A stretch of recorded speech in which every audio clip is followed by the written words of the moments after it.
అందరికీ వందనాలండి. మార్కు సువార్త 7వ అధ్యాయం. మార్కు సువార్త 7వ అధ్యాయం 14వ వచనం నేను చెప్తాను, అప్పుడు చెప్పండి. అప్పుడు ఆయన, గట్టిగా చెప్పండి. అప్పుడు ఆయన జన సమూహమును మరలా తన యొద్దకు పిలిచి, మీరందరూ నా మాట విని గ్రహించుడి. మనము మార్కు సువార్త 7వ అధ్యాయాన్ని ధ్యానం చేస్తున్నాము. 7వ అధ్యాయంలో మన పాఠం మొదటి వచనం నుంచి 23 వచనాల వరకు మన పాఠం కొనసాగుతుంది. పోయిన వారం కాకుండా అంతకుముందు ఆదివారం ఇదే అధ్యాయంలో నుంచి మనం పాఠం నేర్చుకున్నాము. ఈ 23 వచనాలు మనకు నేర్పుతున్న పాఠం ఏంటంటే, పరిశుద్ధతను గురించి ఈ పాఠం మనకు నేర్పుతా ఉంది. దేని గురించి అండి? పరిశుద్ధత. పరిశుద్ధత ఆచారాల వలన మనకు పరిశుద్ధత కలగదు. పరిశుద్ధత అనేది భౌతిక పరమైనటువంటిది కాదు, అది ఆత్మ సంబంధమైనటువంటిది అనేది 23 వచనాలు మనకు నేర్పుతా ఉన్నాయి.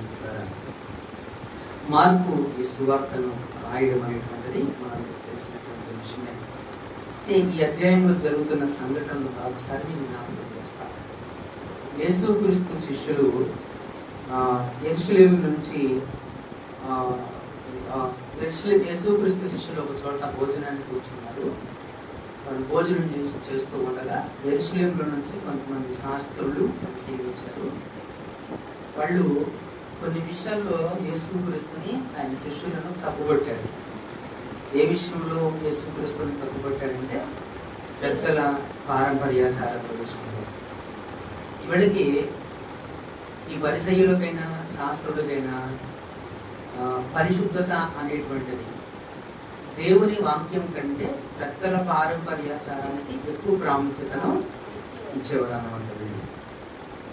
అయితే యేసుక్రీస్తు శిష్యులు చేతులు కడుక్కోకుండా భోజనం చేయడం చూసి, ఎందుకు ఈ శిష్యులు ఇలా చేస్తారు, పెద్దల పారంపర్యాచారాన్ని ఎందుకు గౌరవించట్లేదని యేసుక్రీస్తును ప్రశ్నించిన క్రమంలో యేసుక్రీస్తు మనకు చెప్తాడు, వెలుపల నుంచి లోపలికి వెళ్ళినది మనిషిని అపవిత్రపరచదు, మనిషిలో నుంచి బయటకు వచ్చినవి మనిషిని అపవిత్రపరుస్తాయని ఒక పోలికలు పరిశుద్ధతను గురించి వారికి చెప్పడం అనేటువంటిది జరిగింది. అయితే ఈ పారంపర్యాచారముల వల్ల విశ్వాస జీవితానికి చాలా పెద్ద ప్రమాదం ఉంది. ఎవరికండి? ఎవరికి ప్రమాదం? పారంపర్యాచారాల వల్ల ఎవరికి ప్రమాదం? విశ్వాసులకు, విశ్వాస జీవితానికి పెద్ద ప్రమాదం ఉంది. అది మనం నేర్చుకుంటాం. ఇంతకీ వీళ్ళ దగ్గర ఉన్న పారంపర్యాచారాలు ఏంటి, ఆచారాలు ఏంటి? ఆచారాలు ఏంటంటే చేతులు కడుక్కోకుండా భోజనం చేయడం. వీళ్ళు చేతులు కడుక్కోవడం, మనం ఎందుకు కడుగుతాం? చేతులు మనం భోజనం చేసినప్పుడు కడుగుతాం. ఎందుకు కడుగుతాం? మురికిపోతుందని కడుగుతాం. అది ఆచారం కాదు మనది, అవునా కదా? కానీ పరిసయ్యులకు, శాస్త్రులకి ఇది ఏంటంటే అదొక ట్రెడిషన్, వాళ్ళది అదొక ఆచారం, అదొక ఆచారం. వీళ్ళు బయటికి వెళ్ళి వచ్చారనుకోండి, నీళ్లు చల్లుకొని మేము పరిశుద్ధమైపోమని చెప్పేసి అప్పుడు భోజనం చేస్తారు. అది కూడా ఆచారం. అండ్ ఇటువంటి ఆచారాలు మనలో కూడా చాలా మంది ఉన్నారు. వీళ్ళ దగ్గర ఉన్న మరికొన్ని ఆచారాలు ఏంటంటే, వారు ఈ ఇత్తడి పాత్రలు, ఇంట్లో ఉన్న వస్తువులు శుభ్రం చేయడం, ఇవన్నమాట. ఇంట్లో ఉన్న వస్తువులు శుభ్రం చేసుకోవడం కూడా తప్పిన పాస్టర్ గారు మీరు అనొచ్చారు. మీకు అర్థమయ్యే భాష చెప్తాను. వీళ్ళ ఆచారం ఏంటంటే, ఇప్పుడు మీ ఇంటి పేరు మీద ఎవరైనా చచ్చిపోయారు అనుకోండి, మీరేం చేస్తారు? వంతలు, దుప్పట్లు, మసిగుడ్డ, పొయ్యి, కాళ్ళు తుడుచుకునే మ్యాట్తో సహా ఉతికి, ఎందుకు అమ్మా? మైలు పోద్దంట. ఏంటంటే మైలు పోద్దంట, మైలు పోద్దంట. ఇది ఆచారం. ఏంటిది? ఆచారం. వాస్తవానికి మనిషి చచ్చిపోతే ఆ కుటుంబం అపవిత్రం అవుతుందా?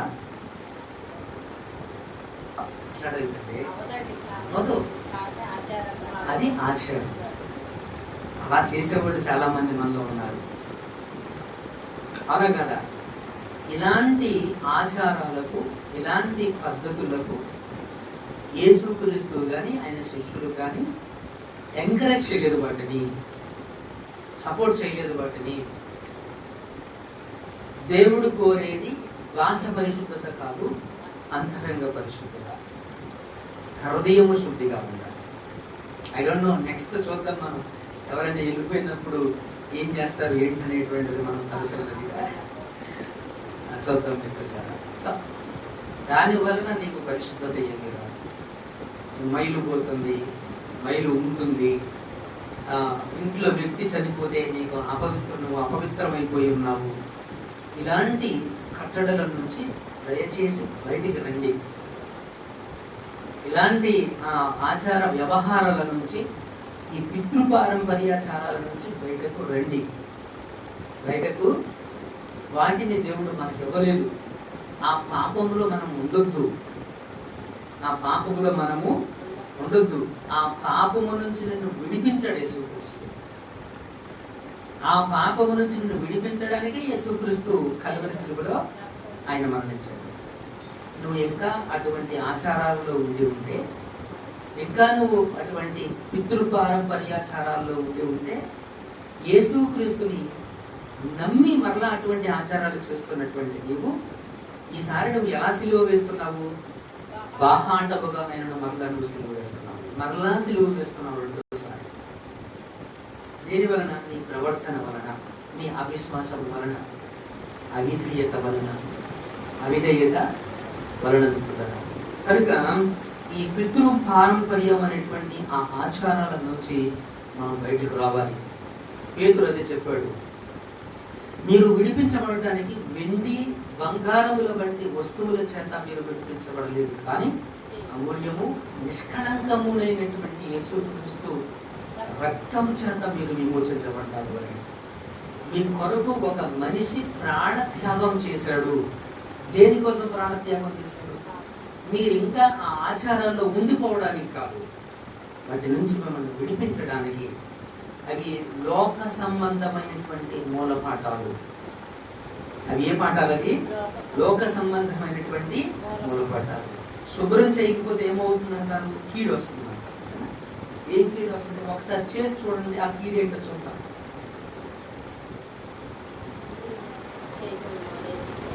ఏ కీడు వస్తుంది? ఏమి రాదు. నిన్ను అపవాది నీకు ఒక భ్రమ కలుగు చేసి, ఆ భ్రమలో నిన్ను నిర్బంధించి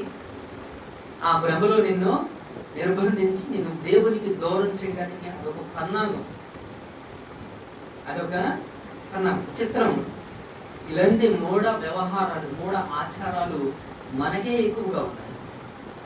వాటి నుంచి మనం బయటపడాలి, వాటి నుంచి మనం బయటపడాలి. అందుకే యేసుక్రీస్తు మీ కొరకు ప్రాణం పెట్టింది మిత్రులారా. అయితే ఇలాంటి ఆచారాల వల్ల క్రైస్తవులకు లేదా విశ్వాసికి ఉన్న విశ్వాస జీవితానికి ఉన్న ప్రమాదం ఏంటంటే పెదవులతో దేవుణ్ణి కనపరచటం, అంటే వ్యర్థంగా దేవుణ్ణి ఆరాధన చేయడం.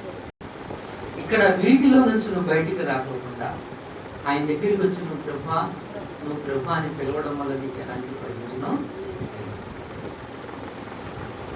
నువ్వు పూర్తి స్వతంత్రుడవు కావాలి. నీకు పూర్తి స్వేచ్ఛనిచ్చాడు ఆయన. ఏమిచ్చాడు ఆయన? పూర్తి స్వేచ్ఛ. చూడండి, ఒకటే గుర్తుపెట్టుకో, ఇల్లు కట్టేటప్పుడు కానీ, ఫంక్షన్ చేసేటప్పుడు అప్పుడే మీ విశ్వాసం తెలుస్తుంది. ఒక పెళ్లి చేసేటప్పుడు కానీ, ఒక మనిషి ఇంట్లో చనిపోయినప్పుడు కానీ, ఓకే, మీ విశ్వాసాలు ఎప్పుడు తెలుస్తుంది? ఎప్పుడు బయటపడతాయి? ఆ సందర్భాలే కదా, సందర్భాలు అయ్యే కదా విశ్వాసాలు తెలిసే సందర్భాలు, రైట్? కాబట్టి ఒక్కసారి ఆలోచించండి, ఒకసారి మీరు ఆలోచించండి. అప్పుడు నేను ఈ మూల పాఠాలు వీటిని అనుసరిస్తూనే ఉంటాను. ఈ మూల పాఠాలు ఈ పితృ పర్యాచారం నేను అనుసరిస్తానే ఉంటాను, ఇవి నేను చేస్తానే ఉంటాను, అయినా నేను యేసుక్రీస్తు దగ్గరికి వస్తాను, ప్రార్థన చేస్తాను, బైబిల్ చదువుతాను, అన్నీ చేస్తానని నువ్వు అంటే దానికి నువ్వు ఒప్పుకుంటావేమో, నీ మాస్టర్ గారు ఒప్పుకుంటాడేమో, యేసుక్రీస్తు ఒప్పుకోడు. యేసుక్రీస్తు మాస్టర్ గారు ఒప్పుకుంటే ఏమైంది, నువ్వు ఒప్పుకుంటే ఏమైంది, అసలు ఆయన వ్యక్తి ఒప్పుకోకపోతే అసలు ఒప్పుకోవలసింది ఎవరు? యేసుక్రీస్తు. మధ్యలో మాస్టర్ గారు ఎవరు? గమనించవలసినటువంటి విషయం ఇది. ఈ అలవాటుకి దేవుడైతే ఒప్పుకోడు మిత్రులారా. కాబట్టి ప్లీజ్ కమ్ అవుట్. నేను పోయిన వారం చాలా విషయాలు, చనిపోయిన వారి ఇంటికి వెళ్ళి వచ్చినప్పుడు వెంటనే మనం చేసిన అంటే ఏంటి, అదేదో మన వెనకాల వచ్చేసింది, ఆ ఆత్మ మనం ఏదో పులిమేసుకుంది అనేటువంటి ఒక విపరీతమైనటువంటి ఒక రకమైనటువంటి అదేమి ఉండవు మిత్రులారా. ప్లీజ్ వాటన్నిటి నుంచి దయచేసి మనము బయటకు వచ్చి స్వచ్ఛందంగా దేవుణ్ణి మనం ఆరాధన చేద్దాం. పెదవులతో కాదు, వ్యర్థంగా కాదు, హృదయముతో, ఆత్మతో, సత్యముతో దేవుణ్ణి మనం ఆరాధన చేద్దాం మిత్రులారా. కాబట్టి మొదటి ప్రమాదం ఏంటంటే వ్యర్థమైనటువంటి ఆరాధన. అంటే అది చేస్తూ ఇది చేస్తూ రెండిటి మీద నువ్వు రెండు పడవల మీద అడిగేసి ప్రయాణం చేయడం అనేటువంటిది నీకు ఏమైంది? వ్యర్థంగా నువ్వు దేవుణ్ణి ఆరాధన చేసినట్లే, వ్యర్థంగా దేవుని నువ్వు ఆరాధన చేసినట్లే మిత్రులారా. ఒకవేళ అటువంటి జీవితం కనుక మనం ఉంటే ఆ వ్యర్థ ఆరాధన జీవితం నుంచి మనం బయటకు వచ్చి దేవుని ఆత్మతో, సత్యంతో మనం ఆరాధన చేద్దాం. మనకు దేవుడే సమస్తం, అన్నీ దేవుడే, సమస్తం దేవుడే, సర్వము దేవుడే, సర్వము దేవుడే. నిన్ను కాపాడేవాడైనే, నిన్ను పోషించేవాడైనే, నిన్ను సంరక్షించేవాడైనే, ఏ కీడు నీ దరికి రాకోకుండా నిన్ను ఆదుకునేవాడు, సంరక్షించేటువంటి వాడు ఆయన ఆశ్రయ దుర్గము. ఆయన నీకు అన్నిటికీ ఆయన ఉన్నాడు. ఆయన దాటి ఏ కీడు కూడా నీ దగ్గరికి ఎవడైనాను క్రీస్తు యేసునందున్న ఎడల నూతన సృష్టి. యేసు క్రీస్తు నందున్న వారికి ఏ శిక్షా విధి లేదు. యేసుక్రీస్తులో ఉన్న వారికి ఏం లేదు, ఏ శిక్షా విధి లేదు మిత్రులు. అక్కడి నుంచి బయటకు వద్దాం. వాటిలో మొదటి ప్రమాదం మనం నేర్చుకోవాలని వ్యర్థముగా ఆరాధన చేయడం. రెండోది మనం చూసినట్లయితే 8వ వచనంలో చెప్పాడు, మీరు దేవుని ఆజ్ఞను విడిచిపెట్టి మనుషుల పారంపర్యాచారంను గైకొచ్చు. రెండో ప్రమాదం ఏంటి? ఈ వ్యర్థమైన ఆచారాల వల్ల. ఇవన్నీ ఎవరు తీసుకొచ్చారు? మనుషులు తీసుకొచ్చారు. ఇవి దేవుడు చెప్పినవి కాదు, ఇవి దేవుడు చెప్పిన పద్ధతులు కాదు, దేవుడు చెప్పిన పద్ధతులు కాదు ఇవి. దేవుడు ఆ పద్ధతులు నేర్పించలేదు, మనుషులు కల్పించారు ఆ పద్ధతులు. మనుషులు కల్పించిన పద్ధతులను దైవోపదేశములుగా భావించి, తప్పు దేంట్లో ఉంది? భావజాలంలో తప్పు ఉంది. దేంట్లో తప్పు ఉంది? భావజాలం. ఏంటి అదే అదే అంటాడు. మానవులు మానవులు కల్పించిన పద్ధతులు దైవోపదేశములను బోధించుచు నన్ను వ్యర్థముగా ఆరాధన చేస్తాను. ఎప్పుడు నేను మీ ఇంట్లో కష్టం వస్తే 7 వారాలు ప్రార్థన పెట్టుకోండి అని బోధించాను అనుకోండి, అది తప్పు నాది. మీరు పెట్టుకుంటారు, మీకు తెలియదు కదా. మీదేముంది, మీకు దేవుడు అంటే ఇష్టం, భయం ఉంది కాబట్టి మీరు పెట్టుకుంటారు. కానీ బోధించిన వ్యక్తిది తప్పు. మిమ్మల్ని అలా వ్యర్థ ఆరాధనలు నడిపించడం నాది తప్పు అవుతుంది. మీ ఇంట్లో కష్టం వచ్చినప్పుడు నేను చేయాల్సినటువంటి బోధ ఏంటంటే, అక్క కష్టం ప్రతి ఒక్కరికి వస్తుంది, అయితే ఈ కష్టంలో నువ్వు చేయాల్సిన పని ఏంటంటే నిన్ను సరి చేసుకో. ఇది దేవుడు నీకు ఇచ్చిన ఒక వార్నింగ్. ఈ కష్టం నీకు ఎందుకు పంపించాడు? హెచ్చరిక చేస్తున్నాడు. నీకేదో నేర్పాలనుకుంటున్నాడు దేవుడు. నేర్చుకో. ఈ కష్టంలో, ఈ శ్రమలో నువ్వు అడుగు దేవుణ్ణి, ఎందుకని ప్రభా నేను ఏం నేర్చుకోవాలి ప్రభా, నేను ఎలా ఉండాలి ప్రభా. అది రైట్ టీచింగ్. అంతే కదా, నువ్వు నేర్చుకోవాలి. ఆ కష్టం ఎందుకు వచ్చిందో తెలుసుకోవాలి, దేవుణ్ణి అడగాలి, దేవునికి ప్రార్థన చేయాలి. నిన్ను దేవునికి దగ్గర చేయాలి, నిన్ను దేవునికి దూరం చేయడం కాదు. ఏమేన్? కాబట్టి మిత్రులారా, రెండవ ప్రమాదం ఏంటంటే ఈ పితృ పారంపర్యాచారాల వలన దేవుని వాక్యాన్ని, అంటే దేవుని ఆజ్ఞను విడిచిపెడుతున్నాం. దేన్ని విడిచిపెడుతున్నాం? దేవుని ఆజ్ఞను విడిచిపెట్టేయడం. దేవుని ఆజ్ఞను మనము విడిచిపెట్టేసి ఏం చేస్తున్నామంట, ఈ ఆచారాలను మనం పారంపర్యాచారాలను మనం ఏం చేస్తా ఉన్నాము, గైకొంటూ ఉన్నాము అని చెప్పేసి దేవుని యొక్క వాక్యం మనకి తెలియజేస్తున్నారు. దేవుని ఆజ్ఞను మనము విడిచిపెట్టడం, దేవుని ఆజ్ఞను మనము విడిచిపెట్టడం. ఒకసారి యోహాను సువార్త 3:20, యోహాను పత్రిక, మొదటి యోహాను పత్రిక 3వ అధ్యాయము 23వ వచనంలో ఆజ్ఞ ఏంటో చెప్పాడు. ఆయన ఆజ్ఞ ఏదనగా, ఆజ్ఞ ఏంటి? దేవుని ఆజ్ఞ ఏంటి? ఆయన కుమారుడైన యేసుక్రీస్తు నామమును నమ్ముకొని ఏం చేయాలి? ఆయన ఆజ్ఞ ఏంటి? ఆయన ఏం చేయమన్నాడు మనల్ని? ఆయన కుమారుడైన యేసుక్రీస్తు నామం ఏం చేయమన్నాడు? నమ్ముకోమన్నాడు.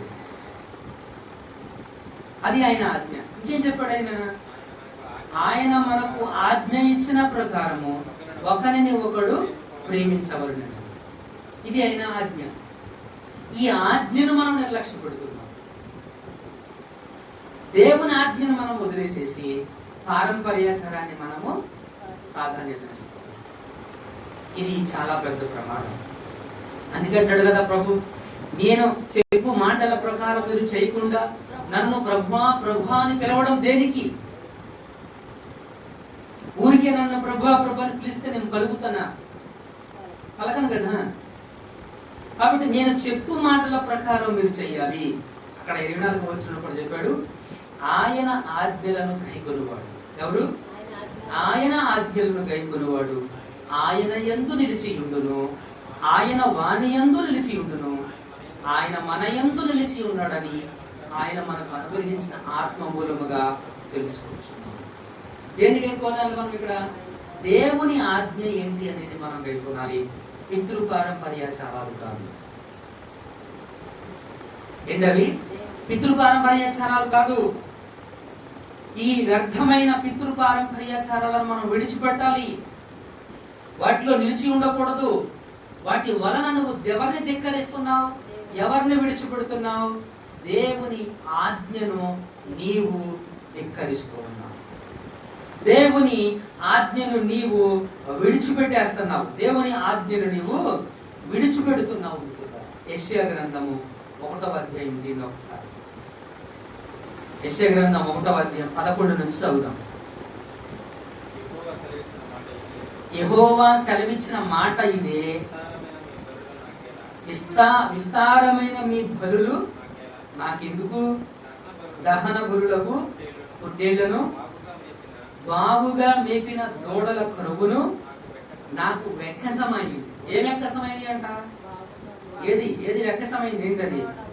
మీరు ఇచ్చేటువంటి విస్తారమైన దహన బలులు, కరువుతో దూడల కరువు, అవంతా నాకు ఏమైపోయినాయి?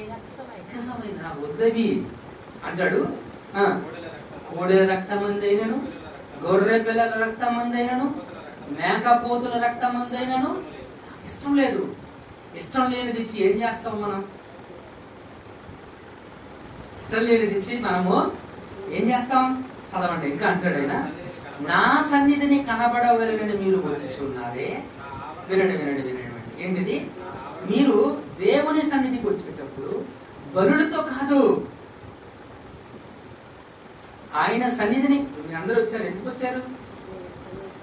ఆయన సన్నిధిలో కనపడాలనే కదా. ఇదే కదా ఆయన సన్నిధి. మీరు నమ్ముతున్నారా ఏ దేవుడి సన్నిధి అని? నమ్ముతున్నాం కదా, రైట్. ఆయన సన్నిధిని మనం కనపడాలనే కదా. కాబట్టి ఆయన సన్నిధికి కనబడవలని మీరు వచ్చుచున్నారే. నా ఆవరణంలో త్రొక్కుటకు మిమ్మును రమ్మన్న వాడెవడు? మీ నైవేద్యము వ్యర్థము, అది నాకు అసహ్యము పుట్టించు ధూపార్పణము. దానికను తేకండి. అమావాస్యయు విశ్రాంతి దినమును సమాజ కూటముల ప్రకటనయు జరుగుచున్నవి. పాపుల గుంపు కూడిన ఉత్సవ సమాజమును నేను ఓర్చజాలను.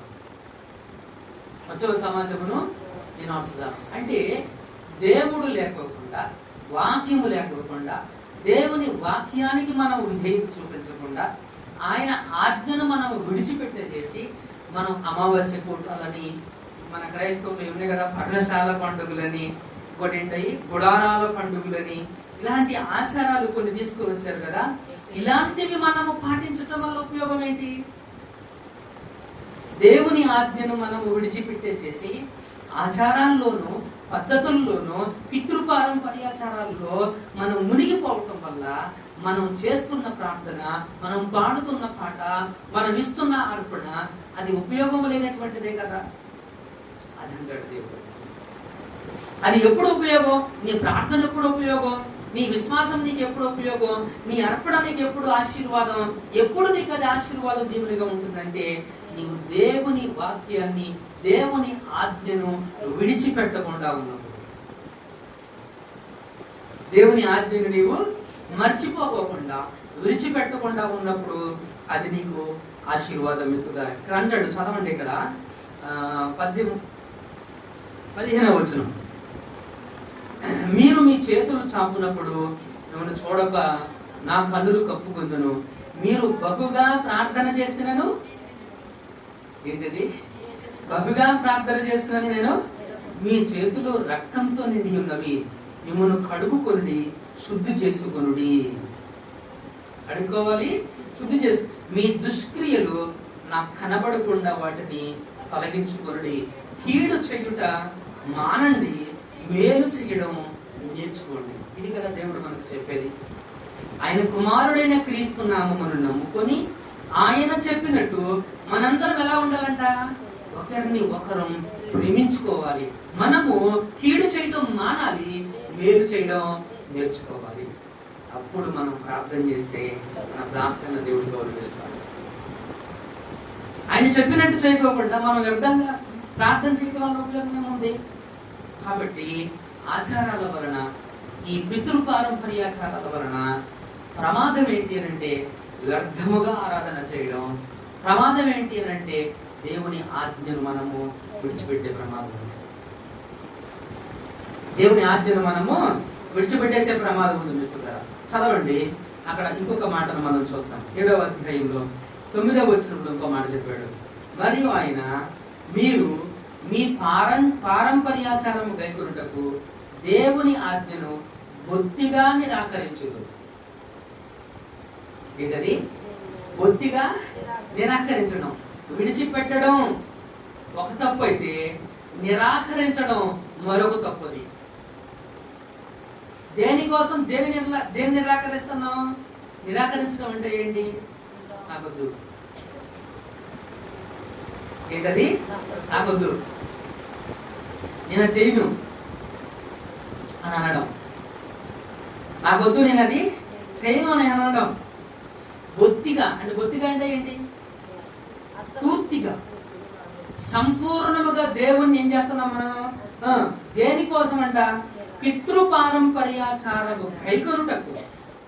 అంటే పితృపారంపర్యాచారాన్ని చెయ్యడం కోసం, అనుసరించడం కోసము దేన్ని బొత్తుగా నిరాకరిస్తామంటే దేవుని ఆజ్ఞను బొత్తిగా అంటే పూర్తిగా తిరస్కరించడం.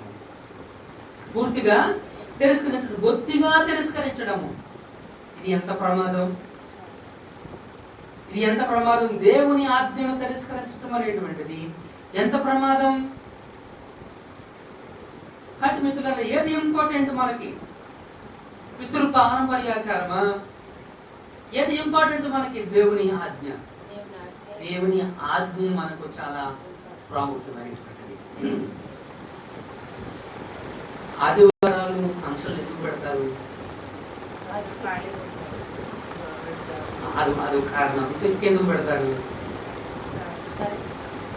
ఆదివారాలు ఖాళీగా ఉంటే అదొక కారణం. అది కరెక్ట్. ఇంకో కారణం, ఇంకా కారణం ఉంటుంది, మూల కారణం ఉంటుంది. ఎందుకు పెడతారు ఆదివారం ఫంక్షన్? ప్రార్థన గురించి కాదు. ఆదివారం దేవుని సన్నిధి, అది దేవునిది. దేవుడు ఏం చెప్పాడు? సమాజముగా కూడుకోవడం మానొద్దు అన్నాడు. కంపల్సరీగా దేవుని సన్నిధిలో సంఘముగా మనం కూడుకోవాలి. అది ఖచ్చితం. అది ఖచ్చితంగా మనం చేయాల్సినటువంటి పని. మరి ఆ సన్నిధిని కూడా దొంగిలించి, ఆ సమయాన్ని కూడా మనం స్వార్థం కోసం, మన మన పితృపారంపర్యాచారం కోసం ఆ సమయాన్ని కూడా మనం ఏం చేస్తా ఉంటున్నాము, పాటు చేస్తాము. ఆదివారం ఫంక్షన్లు పెట్టడానికి కారణం ఏంటి? 7వ రోజు పెట్టుకుంటే మంచిది అంతేనా? ఖాళీగా ఉంటారు, అదొక కారణం అయి ఉండొచ్చు. అన్నిటికంటే మూల కారణం ఏంటి? లేకపోతే 11వ రోజు పెట్టుకోవాలి, 12 పెట్టకూడదు, మళ్ళీ 8 పెట్టకూడదు, మళ్ళీ 9 పెట్టవచ్చు. అది దాకది సరి సంఖ్య రాకూడదు. సరి సంఖ్యలు అంటే ఏంటి? 2, 4, 6, 8, 10, 12 ఇవి సరి సంఖ్యలు. 14, 16, 18 అంటే 2 సమానంగా వచ్చేటువంటివి అన్నమాట. ఇవన్నీ కూడితే సమానంగా వస్తాయి. సరి సంఖ్య రాకూడదు, బేసి సంఖ్య రావాలి.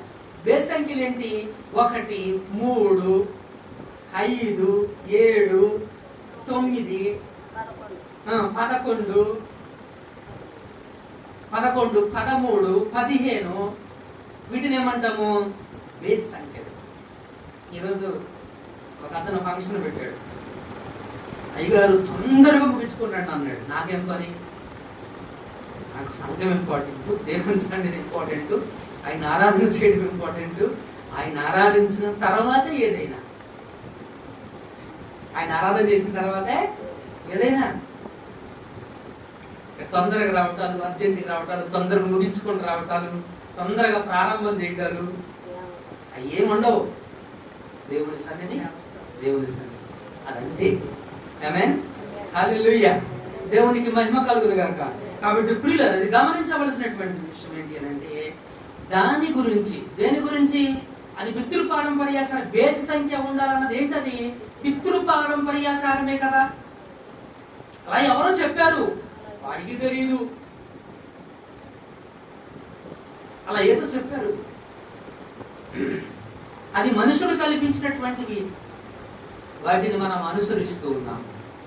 వాటి గురించి ఏ ఆజ్ఞ నిరర్ధకం అయిపోతుంది అక్కడ? సమాజముగా కూడుకోవాలనే ఆజ్ఞ బొత్తిగా నిరాకరించడం అవుతా ఉంది. ఇది కాదా పాపం? అది కాదా తప్పు? ఇది గమనించవలసినటువంటి విషయం. మనకి సోమవారం ఉంది, మంగళవారం ఉంది, శనివారం దాకా రోజులు బోళ్ళని ఉన్నాయి. 6 రోజులు ఉన్నాయి. మనకు అయ్యొద్దు. మాకు దేవుని ఆరాధించే సమయమే మాకు కావాలి. దేవుని ఆరాధించే సమయమే మాకు. దేవుని ఆజ్ఞను బొత్తిగా నిరాకరించడం. మొదటి తిమోతి 5, 4 నుంచి 8 వచనాలు. మొదటి తిమోతి 5, 4 నుంచి. అయితే నిజముగా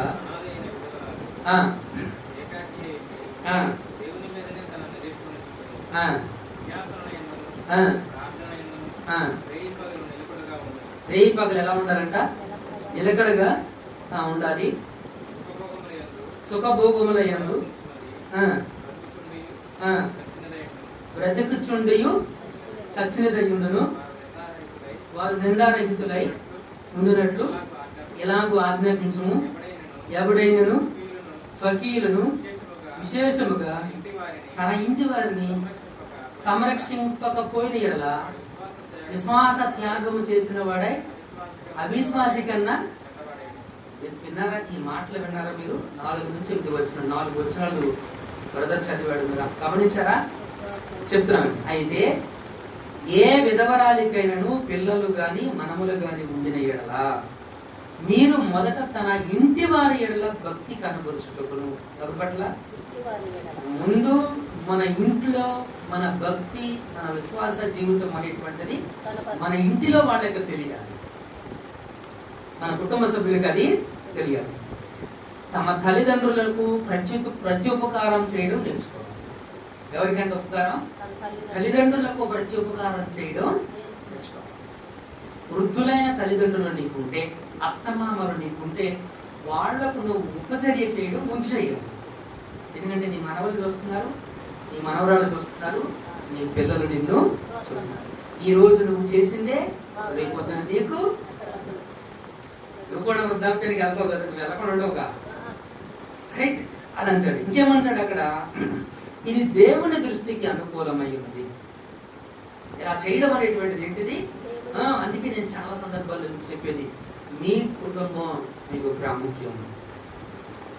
కుటుంబం ఇంపార్టెంట్. నీ భర్త నీకు ప్రాముఖ్యం, నీ భార్య నీకు ప్రాముఖ్యం, నీ బిడ్డలు నీకు ప్రాముఖ్యం, నీ మనవళ్ళు నీకు ప్రాముఖ్యం, నీ మనవరాళ్ళు నీకు ప్రాముఖ్యం. నీ family is most important for you.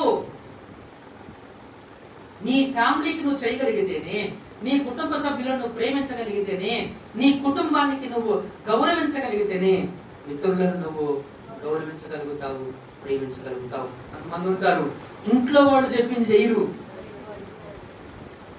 ఇంట్లో వాళ్ళు చెప్పింది చెయ్యరు, బయట వాళ్ళు చెప్పింది మాత్రం తూచా తప్పకుండా పాటిస్తాను. నా చిన్నప్పుడు నేను అలాగే చేసేవాడిని. చిన్నప్పుడు అంటే యేసుక్రీస్తు తెలియక ముందు వరకు కూడా నేను అలాగే ఉన్నా, రైట్? అదే కదా, అలాగే ఉన్నా నేను. ఇంట్లో వాళ్ళు మాట లెక్క చేసేవాడు కాదు.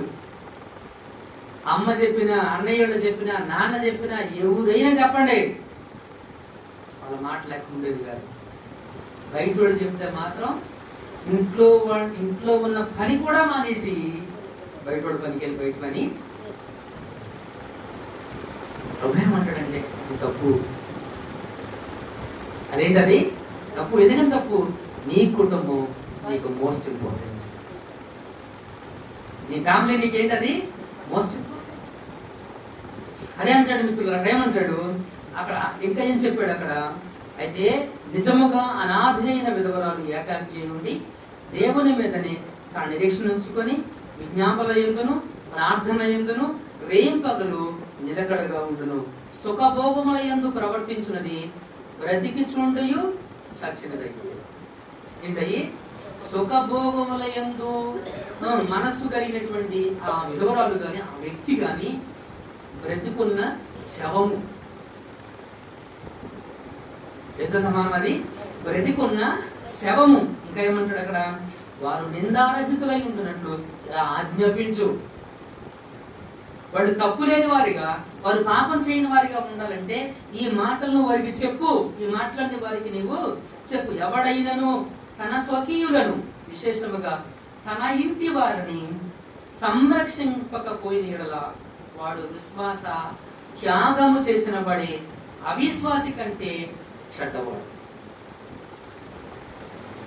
అవిశ్వాసి కంటే చెడ్డవాడు. మరి ఇంట్లో సంగతులు పట్టించుకోకుండా బయట వాళ్ళ గురించి ఆలోచన చేయడం దేవుని ఆజ్ఞను నిరర్ధకం చేయడం కాదా? దేవుని ఆజ్ఞను పూర్తిగా బొత్తిగా నిరాకరించడం కాదా? ఆలోచించండి ప్రియులారా. ఇది ఆలోచించవలసినటువంటి విషయం. ద్వితీయోపదేశకాండం 27:16 దీనిలో ఒకసారి. ద్వితీయోపదేశకాండం 27:16 వచనం.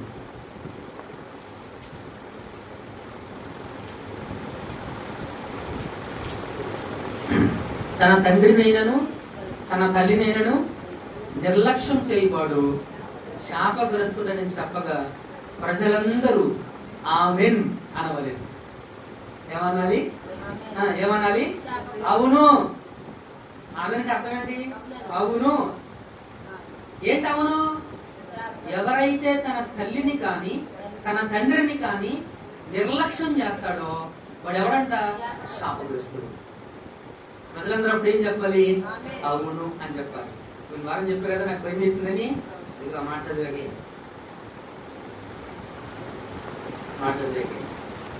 ప్రియులరా, ఇది మనం నేర్చుకోవాలి. ఆజ్ఞను మనము బొత్తిగా నిరాకరించకూడదు.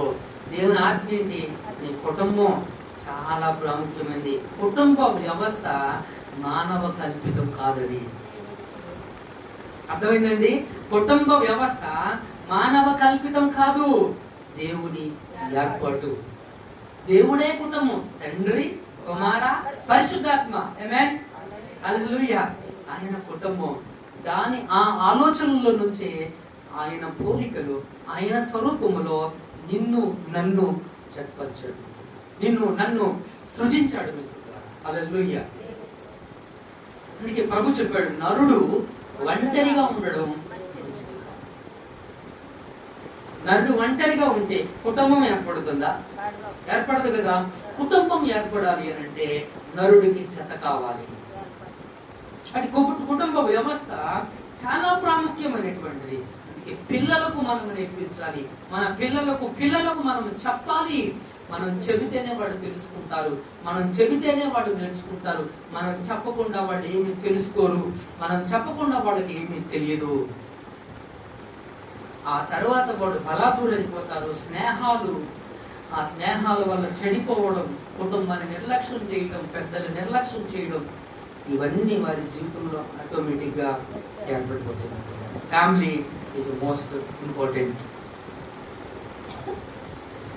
ఒక తల్లిగా ఒక తండ్రిగా నీ బాధ్యతలను నువ్వు నిర్వర్తించాలి. వాళ్ళని పెంచడం నీ బాధ్యత. ఏదో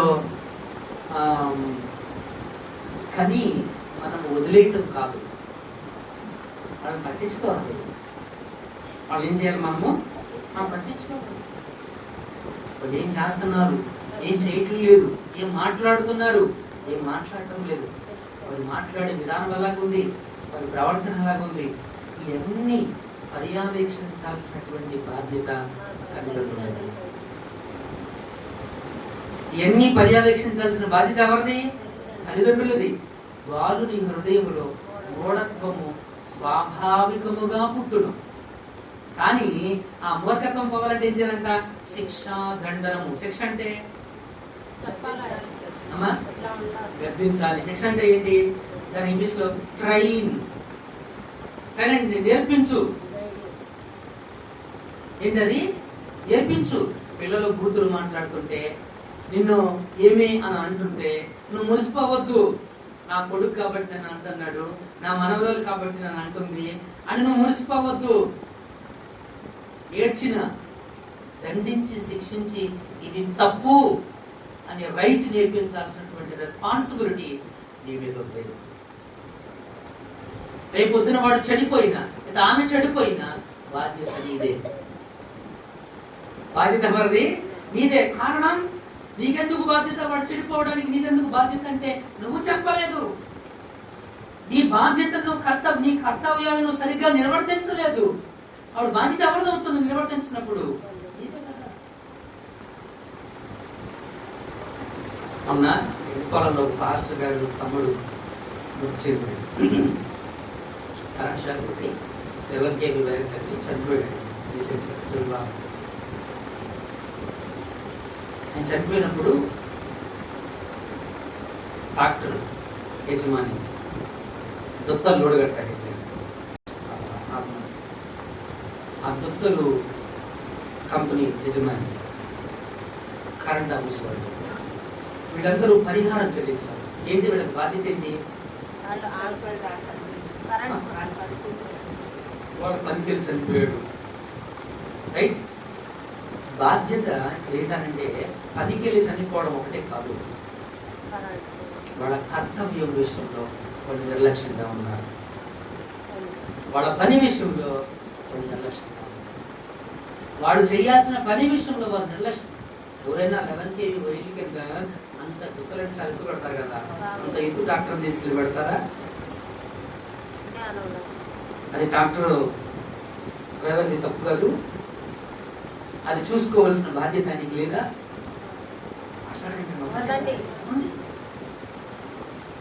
కర్తవ్యం ప్రాబ్లం, తను చేయాల్సినటువంటి పని ప్రాబ్లం. అందుకే చెప్తాడు ఇక్కడ దేవుని వాక్యంలో, పితృపారంపర్యాచారం నిమిత్తం ఏం చేస్తున్నారంట? దేవుని ఆజ్ఞను బొత్తిగా నిరాకరిస్తున్నారు. పిల్లలు బాగా చదవట్లేదంటే ఏదో కారణం అనుకుంటాం. ఇంట్లో నష్టం జరుగుతుంది అనుకుంటే, ఇంట్లో సరిగ్గా వ్యవసాయం చేస్తాం సరిగ్గా పండటం లేదు అని అనుకుంటే ఏవేవో సిగ్నల్ చూస్తాం, ఎవరెవరినో సిద్ధాంతాన్ని పిలుస్తాం, ఏదేదో చూపిస్తాము. మీకు తెలుసు కదా, హిజ్కియా ఎవరో కొంతమంది రాజులు ఆయన పరామర్శించడానికి వస్తే ఆయన ఏమేం చేశాడో, ఎంత సంపాదించాడో అవన్నీ తీసుకెళ్ళి చూపించాడు. ఏమైంది హిజ్కియాకి? ఆయుష్ తగ్గిపోయిందా లేదా? ఇల్లు చక్కబెట్టుకోమన్నట్ట లేదా? ఇక్కడ సమస్య నీవు కట్టుకున్న ఇంటిలో లేదు. ఇక్కడ సమస్య నువ్వు నాటిన చెట్టులో లేదు. సమస్య నీ మనసులో ఉంది. సమస్య నీ భావజాలంలో ఉంది. సమస్య దేంట్లో ఉంది? నీ భావజాలంలో ఉంది. నీ కర్తవ్యాన్ని నువ్వు సరిగ్గా నిర్వర్తించు. నువ్వు బండికి తోలుకుండా వెళ్ళి యాక్సిడెంట్ నువ్వు కింద పడిపోయి వాడు సరిగ్గా రాలేదంటే నీ తప్పే, అంతే కదా. నేను బండి తోలుకుంటే నేను కుక్క వచ్చింది, నాకు కనపడింది, నేను బ్రేక్ స్లో వెళ్ళాలిగా, నేను బ్రేక్ స్లో వెళ్ళాలి కదా, నేను చూసుకుని వెళ్ళాలి కదా. కానీ నేను అలా అంటలేదే. నేను పడిపోవడానికి కారణం ఒక్కదంటే పదవి ఎప్పుడు నుంచో రోడ్డు మీద ఉంది. అది దానికేం తెలుసు? దానికేం తెలియదు కదా. తప్పెవరిది? నాది.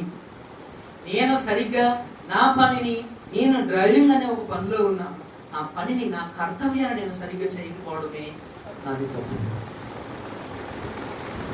గమనించవలసినటువంటి విషయం, ఈ పితృ పారంపర్యాచారాల వల్ల వచ్చేటువంటి ప్రమాదాలు వ్యర్థమైనటువంటి ఆరాధన, అంటే ఉపయోగం లేనటువంటి ప్రార్థన జీవితంలో మనం వెళ్ళిపోతాం. అండ్ రెండవ ప్రమాదము ఏంటి అంటే దేవుని ఆజ్ఞను మనము విడిచిపెడతాము. మూడవ ప్రమాదం ఏంటంటే బొత్తిగా దేవుని ఆజ్ఞను మనం, అంటే పూర్తిగా దేవుని ఆజ్ఞను మనము నిరాకరించేటువంటి పనులకు మనము వెళ్ళిపోతాం. అంటే దేవుడు ఏం చెప్పాడో కూడా మర్చిపోయే స్థితిలోకి మనము. దేవోక్తి లేని ఎడల చెరులు కట్టులేక, దేవుని వాక్యం లేకుండా ఉంటే నీ జీవితం చాలా విచ్ఛిన్నమైపోతుంది. భక్తులు అంటారు కదా, నీ వాక్యం నా పాదములకు, నా త్రోవకు వెలుగు, నా త్రోవకు వెలుగు. దేవుని వాక్యమే మనం నడిపించేది. కాబట్టి ఈరోజు దేవుడు మనతో మాట్లాడినటువంటి హెచ్చరికల్లో వ్యర్థమైన ఆరాధనలో మనం పడిపోవద్దు. పితృ పారంపర్యాచారాలు, అసలు ఎటువంటి ఆచారాలు దేవుడు మనకి ఇవ్వలేదు. క్రైస్తవులకు ఒక్క ఆచారాన్ని కూడా దేవుడు మనకి ఇవ్వలేదు. ఈ పద్ధతిలో చేయండి అని కూడా దేవుడు ఏమి చెప్పలేదు. నువ్వు ఏ వివాహం చేయాలి, వివాహంలో అతి ప్రాముఖ్యంగా దేవుణ్ణి కనపరచాలి. ఎవరిని కనపరచాలి? దేవుణ్ణి కనపరచాలి. దీంట్లో దేవుడు మనకి ఆచార వ్యవహార తోరణాలు కట్టండి, ఏంటవి తోరణాలు కట్టండి, పసుపు రాయండి, స్వీట్స్ పట్టుకురండి, ఓకే, చలివిడి చేసుకురండి. ఇవన్నీ లోకానికి సంబంధించినటువంటి మూలపాఠాలు. ఇవి చేయకపోతే నీ మనసులో ఏదో పోగొట్టుకున్నట్టే ఉంటుంది మీకు, అవునా కదా. ప్రెగ్నెంట్ అమ్మాయిని మీరు తీసుకొచ్చేటప్పుడు చలివిడి పట్టి మీరు తీసుకొని వస్తారు. అసలు ఏమీ లేకుండా వచ్చారు అనుకోండి కాసేపు నీకేమనిపిస్తుంది? అప్పుడు ఏమీ చేయలేదు, చలివిడి పట్టలేదు, కట్టూరు పెట్టలేదు అని, అదని ఇదని ఏదేదో అనేసుకుంటారు. ఇక మనసు పాడైపోద్ది మీకు, అవునా కదా. ప్లీజ్ దయచేసి అటువంటి ఆచార వ్యవహారాల నుంచి మనం బయటపడతాం. చూస్తాం పాస్టర్ గారు రెడీ అవుతారు కదా, ఏదో చూసినా ఈ అవ్వారు ఏంటో మేము చూస్తాం, మీకు చలువుడు పడతారో పట్టరో అంటారేమో, రైట్? నిజంగానే చూద్దాం. హల్లెలూయా. కాబట్టి ప్రియమైనటువంటి దేవుని సంగమా, ప్రభు చిత్తమైతే ఇంకా కొన్ని విషయాలు ఉన్నాయి, మనం వచ్చేవారు మనం నేర్చుకుందాము. మన విశ్వాస జీవితానికి ప్రమాదం ఏంటంటే వ్యర్థమైన ఆరాధనలోకి పడిపోతాము. దేవుని ఆజ్ఞను నిరాకరిస్తాము. దేవుని ఆజ్ఞను బొత్తిగా నిరాకరించే పరిస్థితి ఏర్పడుతుంది. బొత్తిగా అంటే అసలు వాక్యానికి చోటే లేకుండా చేసే పరిస్థితి ఈ ఆచార వ్యవహారాల వల్ల ఏర్పడుతుంది. మిత్రులారా, చాలా క్రైస్తవ సంఘాల్లో మీరు చూడండి, 90%, 80% క్రైస్తవ సంఘాలను మీరు చూడండి, పాస్టర్ గారు కల్పించిన పద్ధతే వేదమైపోయింది. పాస్టర్ గారు చెప్పిందే వేదవాకుగా, దైవవాకుగా పాటిస్తున్నటువంటి వారు చాలా మంది ఉన్నారు. పాస్టర్ గారు దేవుడు ఏం చెబుతున్నాడు, అందుకనే మీకు బైబిల్ స్టడీస్ అని, వాక్యాన్ని చదవమని, వాక్యానికి మీరు మీకున్న 24 గంటల సమయంలో ఒక్క అధ్యాయం చదివే ఖాళీ కూడా మీకు లేదా? పోనీ యూట్యూబ్లోనే ఒక అధ్యాయమైనా వినే ఓపిక మీకు లేదా? సమయం లేదా? అంత బిజీ షెడ్యూల్ మనకుందా? ఆలోచించండి. ఇది నీ మైండ్ ప్రాబ్లం. ఎవరి ప్రాబ్లం? నీ మైండ్ ప్రాబ్లం. నీ మైండ్లో నీ కడుపులో లేదు, అంతే కదా? కడుపులో ఉండాలి, నీ మనసులో ఉండాలి. నేను ఒక వాక్యం వినాలి, నేను చదువురాదు, గుర్తు పెట్టుకుని చక్కగా వినండి. ఆదికాండం 1వ అధ్యాయం, అది తెలుగులో నువ్వు ఒక మాట చెప్తే ఖచ్చితంగా వచ్చేస్తుంది. అది చదివి వినిపిస్తా ఉంటాడు, వినండి చెబుతాం. ఆదికాండం పుస్తకం వినండి చెవులతో, నోట్తోనే చదవాల్సిన అవసరం లేదు కదా. ఈ రోజున దేవుడు మనకు ఆ వెసులుబాటు ఇచ్చాడు కదా. వాక్యాన్ని చదవాలి, అందుకని వాక్యాన్ని శ్రద్ధగా వినాలి, అందుకని బైబిల్ స్టడీస్ అందుకోసం మీకు ఏర్పాటు చేసింది. కట్టులుగా ఆ ప్రమాదంలోకి మీరు పడిపోకుండా ఉండాలి అంటే వాక్యానికి మీ హృదయంలో అతి ప్రాముఖ్యమైన స్థానం, వాక్యంలో ప్రతిష్ఠిత చేసుకోవాలి. మనం ఏంటో వాక్యంలో మనం ఏం చేయాలి? ప్రతిష్ఠిత చేసుకోవాలి. వాక్యం మన హృదయంలో దాచుకోవాలి. ఆమేన్, హల్లెలూయా. అతి కృప దేవుడు మనందరికీ అనుగ్రహించుగాక. మోకరించండి, ప్రార్థన చేసుకుంటాం. ప్రార్థన చేద్దాం, మోకరించండి. వాక్యాన్ని మనం విన్నాం కదా, ఒకసారి ఆలోచన చేద్దాం. ప్రార్థన చేయండి, ప్రార్థన చేయండి. ఎవరు మౌనంగా ఉండదు.